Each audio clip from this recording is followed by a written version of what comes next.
Ninavyosemaga hapa nabwata kila siku kwamba kuna watu huko nje wanasubiri nyinyi muachane wao wapate kuingia huko ndani. Wewe unielewage?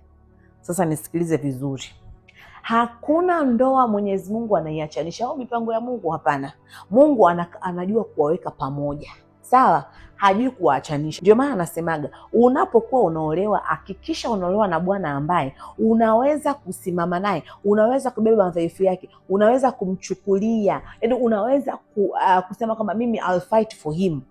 Usiolewe ili mradi umeolewa. Usiolewe kwa sababu ya kitu fulani, eti kwa sababu shoga yangu kaolewa. Ndio yale yanakukuta, kwa sababu hakuna ndoa ambayo haina changamoto. Changamoto inavyokukuta, ikikuta kweli unampenda yule bwana, itakupa kuvumilia. Lakini kama kweli haumpendi yule bwana, ndio ile unamtafutia sababu, unamwacha. Na mwanaume utakayempata sasa hivi ambaye hana sababu, labda uchonge mwanaume wako, nishasemaga uweke ndani. Lakini wote wana changamoto, na ubaya wa wanaume ni kwamba changamoto zao zinafanana. Na kingine uweze kushindana na mwanaume, uwezi. Mungu kuna namna tu kawapendelea wanaume. Ukitaka kuamini, wewe toka hapa katembea na wanaume 50 uone kama sifa yako itabaki vile vile. Lakini mwanaume anatembea na watu 1000 na bado sifa yake iko vile vile. Yaani sifa ya mwanaume kushuka ni ngumu sana. Kwa nini? Hiyo Mungu ni anajua, sio sisi. Uweze kushindana na mwanaume. Mwanaume mwenzako anaweza kutembea na wanawake 20 kwa siku, wewe kuweza? Wewe kuweza? Mwenzako analala na chizi, wewe unaweza? Epuka mashindano. Tuko sawa 50-50. Haya 50-50, endeleeni. Leo tuko na story ya shoga yetu. Shoga yetu akiwa ameolewa akiwa na miaka 25. Amekaa kwenye ndoa miaka hiyo mitatu mpaka sasa hivi ndoa yake na miaka 3. Ina maana sasa hivi atakuwa na miaka mingapi? 28. Shogangu ananiambia kwanza yeye ameolewa na best friend yake. Best friend forever, BFF. Yaani manake walikuwa kwanza wamesoma wote. Wamesoma wote 5 na 6, ni marafiki wa siku nyingi, sio leo sio jana. Kwa hiyo wameoana best friend. Kuna raha jamani mkioana ma best friend. Kuna raha sana jamani. Maisha yao shoga yetu kaishi. Anakwambia ilifika muda wanashare pattern. Simu inaingia, wanapokea. Message inaingia, anajibu. Mwali usije ukajaribu wewe ambaye mume wako dereva, usije ukajaribu. Mume wako fundi garage, usije ukajaribu. Sisi kuimba kwa nini uliyaruhusu? Nakwambia wameishi vizuri vizuri. Ndani ya hiyo miaka 3 shoga yangu alichelewa kupata mimba, kupata ujauzito. Lakini hiyo haikumsumbua yeye wala mume wake. Walikuwa tunaishi vizuri.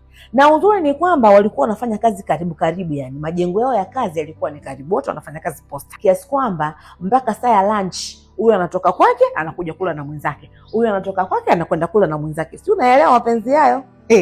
Nyinyi mapenzi kuna saa na kuchanganya, unajiona kama wewe kuni Latifa. Sasa subiri vikuchachie. Siku moja kaka yule karudi ndani.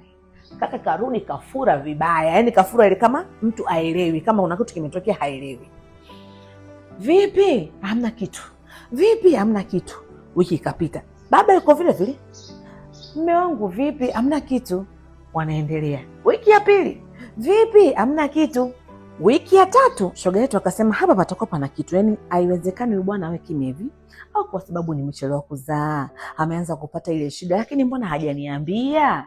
Maana kama halikuwa yuko sawa, akamwambia mume wangu au unaumwa? Hapana. Usijali mke wangu, utakuwa tu ni kazini, mambo hayaja vizuri, bana mimi nitakuwa tu sawa. Hiyo wiki ya 3 dada akasema hapana, kuna jambo litakuwa linamsumbua na hajataka kuniambia. Sasa huyu subiria. Kaka yule kalala usiku. Dada naye katega kama tunavyotega kama tumelala. Jamani woga hatulalagi. Sasa mjichanganye. Kuna sababu hatulalagi, tunakaa tunawaangalia tu hivi. Ukilala tu. Na sasa wanawake wote tulivyo asija akamwambia mimi sikagwagi. Dada kaamka taratibu, kachukua simu ya mume wake, katia pattern kitu hola. Tia pattern kitu hola.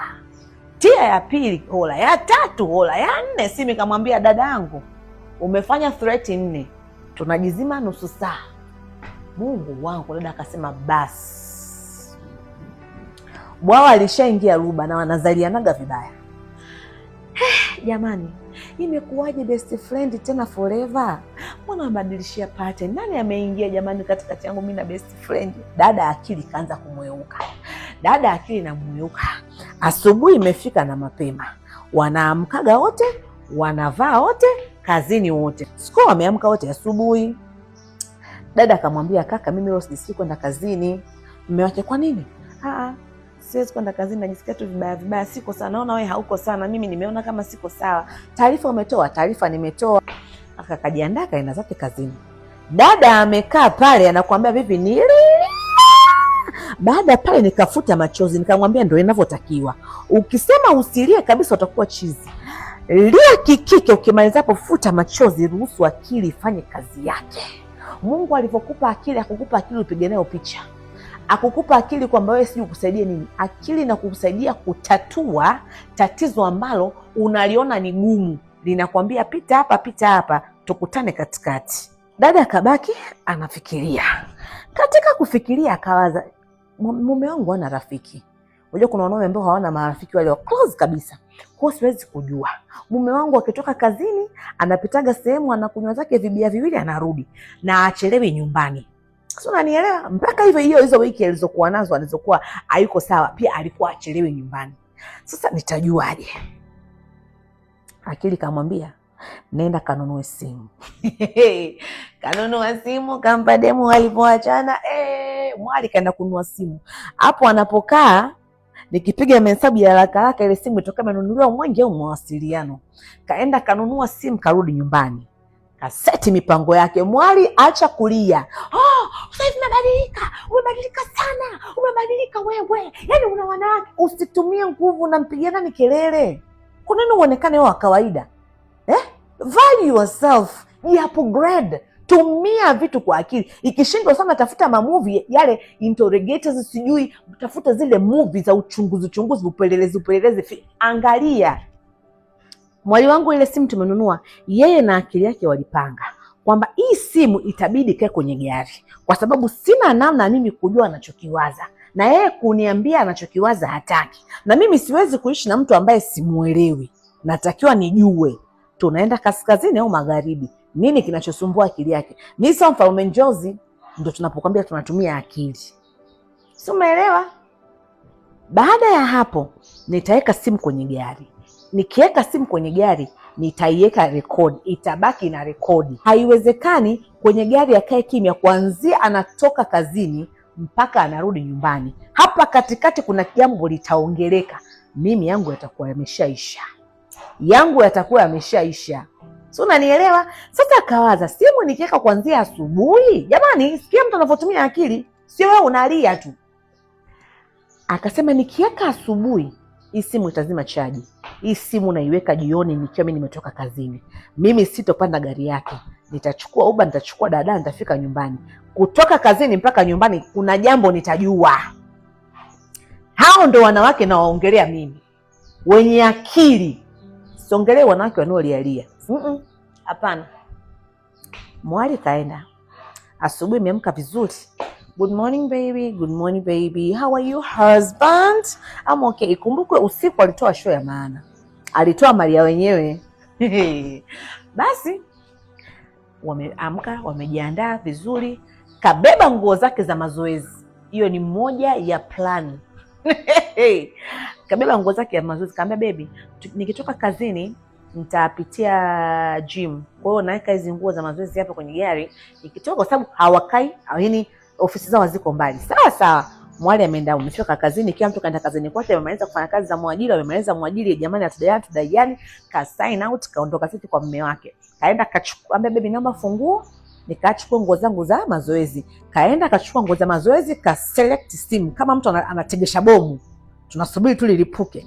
Kaeka pale chini ya siti kabisa. Simu iko wazi. Mwali kachukua nguo za mazoezi kaondoka. Nyuma tunasubiria majibu. Ameenda amefanya mazoezi, swati vizuri. Tunajifua kwa ajili ya mechi inayokuja. Tutajua kama kuna mtu ameingia, kama kuna kishetani, kama kuna kidudu mtu. Hapo tutakapokutana nacho.